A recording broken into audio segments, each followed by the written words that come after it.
दोस्तों, अक्सर लोग पूछते हैं कि हम सरकारी नौकरी की तैयारी कर रहे हैं या हम सरकारी नौकरी में हैं, और अगर हमारे खिलाफ कोई झूठी एफआईआर दर्ज करवा देता है तो क्या हमारी सरकारी नौकरी पर उसका कोई प्रभाव पड़ेगा। सो गाइस, मेरा नाम है एडवोकेट आबिद और आज हम इसी टॉपिक पर बात करेंगे। तो चलिए वीडियो शुरू करते हैं।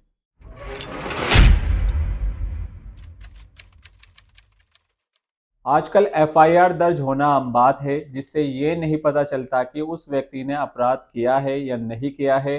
एफआईआर होने के बाद जजमेंट आने से अपराधी साबित होता है। अगर आप सरकारी नौकरी कर रहे हैं और आपके ऊपर एफआईआर होती है तो सरकार आपको जॉब से नहीं निकाल सकती। हाँ, अगर केस का फैसला आपके खिलाफ आता है और आपके ऊपर आरोप सिद्ध होता है तो आपको सरकारी जॉब से हाथ धोना पड़ सकता है। अब बात कर लेते हैं, क्या हर केस में गवर्नमेंट आपको जॉब से निकाल सकती है। तो इसका जवाब है नहीं। गवर्नमेंट हमेशा सीरियस केस में या कोई ऐसा केस जिसमें आपका नैतिक पतन हो जाए उसमें ही आपको जॉब से निकालती है। जिसे हम देख लेते हैं उदाहरण के तौर पे रेप, चोरी, मर्डर। इन रेयर केसों में गवर्नमेंट आपको जॉब से निकाल सकती है। अब बात कर लेते हैं गवर्नमेंट एम्प्लॉय को कब सस्पेंड कर सकती है। इसका जवाब है नहीं।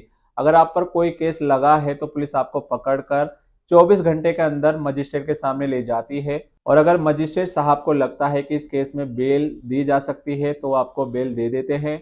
अब तक तो जो हमने बात की जो पहले से ही सरकारी अधिकारी, लेकिन अब हम आपको बताएंगे कि जो सरकारी जॉब की चाहत रखते हैं उनके ऊपर यदि केस हो जाए तो उनके ऊपर इसका क्या प्रभाव पड़ेगा। सरकार ने ऐसी कोई गाइडलाइन जारी नहीं की है, लेकिन हमारे सुप्रीम कोर्ट ने इसके बारे में थोड़ी बहुत जानकारी दी है, जिसके अनुसार यदि आपके ऊपर कोई भी केस दर्ज है तो उसकी जानकारी आपको सरकारी नौकरी के फॉर्म में भरने से पहले देनी चाहिए।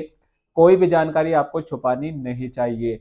छोटे मोटे केस जैसे पड़ोसी से झगड़ा या कोई छोटा सा केस आपको सरकारी नौकरी में कोई दिक्कत नहीं दे सकता, लेकिन बड़े केस जिनमें नैतिक पतन की संभावना है आपको कोई भी एम्प्लॉयर सरकारी या प्राइवेट नौकरी देने से मना कर सकता है। अब बात कर लेते हैं, अगर आप नौकरी से पहले अपने क्रिमिनल रिकॉर्ड को छिपाते हैं और बाद में सरकार को पता चलता है तो सरकार को यह अधिकार है कि वो आपको नौकरी से निकाल सकती है और अब तक जो सैलरी आपको दी है वो आपसे वापस ली जा सकती है।